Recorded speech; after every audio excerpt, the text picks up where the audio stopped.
Real Madrid kembali menelan kekalahan pada pertandingan pramusim mereka melawan FC Barcelona. Dalam pertandingan yang sempat diberhentikan karena badai petir ini, Los Blancos harus takluk dari rival abadinya itu dengan skor 1-2. Kekalahan ini membuat Real Madrid mengalami 4 kekalahan beruntun dari Barcelona dalam pertandingan pramusim yang diselenggarakan di Amerika Serikat. Yuk, simak bagaimana kekalahan-kekalahan Real Madrid dalam pertandingan pramusim dan apakah mereka layak disebut sebagai tim paling kuat di dunia saat ini. Sebelum menonton video ini lebih lanjut, boleh like, komen, subscribe, dan share ke teman-teman kalian ya. Serta nyalakan juga loncengnya agar tak ketinggalan video terbaru dari Bench Football Indonesia.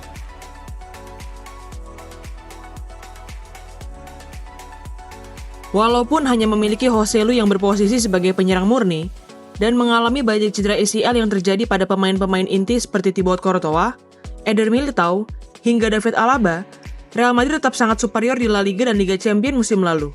Sepanjang musim 2023-2024, Real Madrid hanya menelan 1 kekalahan di La Liga, yakni dalam pertandingan Derby Madrileno melawan Atletico Madrid dan berhasil menjadi juara La Liga dengan selisih 10 poin dari Barcelona yang finish di peringkat kedua.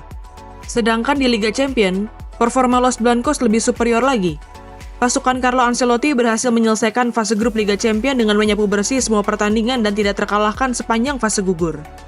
Di tengah masa transisi yang mengharuskan Carlo Ancelotti mengubah pakem formasi dari 4-3-3 menjadi 4-4-2 berlian atau 4-4-2 sejajar, Real Madrid tetap sanggup membuktikan diri sebagai tim terbaik di Eropa dengan raihan trofi La Liga, Piala Super Spanyol, dan Liga Champions musim 2023-2024. Setelah mengakhiri musim 2023-2024 dengan sukses, Real Madrid akhirnya berhasil mendatangkan Galactico yang sudah mereka tunggu dalam beberapa musim terakhir, yakni Kylian Mbappé.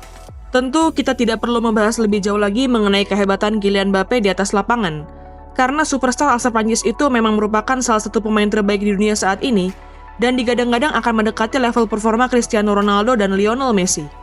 Selain Kylian Mbappé, Real Madrid juga sudah resmi mendatangkan penyerang muda berbakat asal Brazil yakni Endrick Felipe.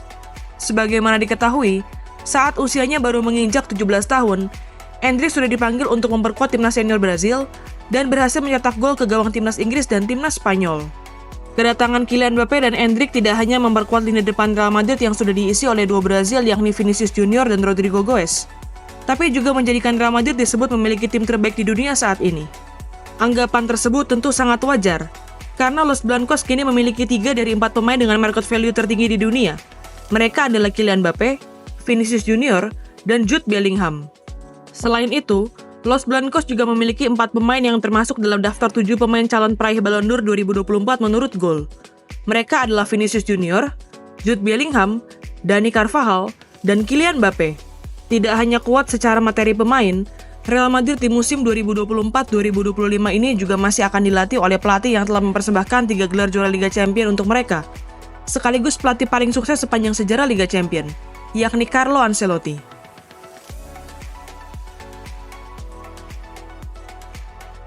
Walaupun memiliki materi pemain bintang yang melimpah, Real Madrid harus menjalani pramusim mereka yang berlangsung di Amerika Serikat dengan buruk. Di pertandingan pertama pramusim, pasukan Carlo Ancelotti harus bertemu dengan AC Milan yang juga akan menjalani musim 2024-2025 bersama pelatih baru mereka yakni Paulo Fonseca. Dalam pertandingan ini, Don Carlo menurunkan 3 penyerang muda Real Madrid untuk mengisi 3 pemain di lini depan. Mereka adalah Arda Güler, Endrick Felipe, dan Brahim Diaz.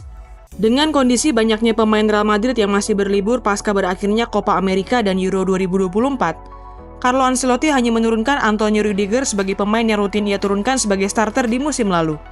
Selain Antonio Rudiger, Don Carlo juga memainkan para pemain senior Real Madrid seperti Thibaut Courtois, Luka Modric, Dani Ceballos, dan Lucas Vazquez sejak menit pertama. Setelah mengakhiri babak pertama dengan skor kacamata, Ancelotti memutuskan untuk menarik keluar 6 pemainnya di awal babak kedua. Mereka adalah Thibaut Courtois, Antonio Rudiger, Jesus Vallejo, Luka Modric, Arda Güler, dan Endrick Felipe. Sebagai penggantinya, Don Carlo memasukkan para pemain muda dari Real Madrid Castilla yang diikutsertakan dalam pramusim kali ini. Dalam pergantian pemain ini, hanya André Lunin saja yang merupakan pemain di tim senior Real Madrid. Sebenarnya, tidak hanya Real Madrid yang banyak menurunkan pemain cadangan atau pemain akademinya, karena Paulo Fonseca juga memainkan banyak pemain cadangan dan pemain akademi AC Milan. Hanya Davide Calabria, Fikayo Tomori, Ruben Loftus-Cheek, Alexis Saelemaekers, dan Samuel Chukwueze yang merupakan pemain inti AC Milan dan diturunkan sebagai starter dalam pertandingan ini. Namun demikian, gawang Real Madrid yang dikawal oleh Andriy Lunin justru harus bobol di menit ke-55. Berawal dari penetrasi pemain akademi Milan yaitu Mattia Liberali, ia sukses melepaskan umpan yang berhasil dikonversi menjadi gol oleh Samuel Chukwueze.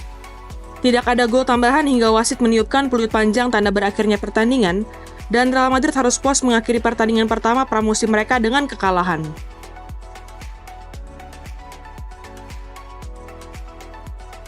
Setelah menelan kekalahan dari AC Milan, Real Madrid akan menjalani pertandingan pramusim kedua mereka melawan sang rival abadi yakni Barcelona. Dalam pertandingan bertajuk El Clasico ini, Real Madrid sudah bisa diperkuat oleh 3 pemain penting mereka yakni Eder Militao di jantung pertahanan dan Vinicius Junior serta Rodrygo Goes di lini depan.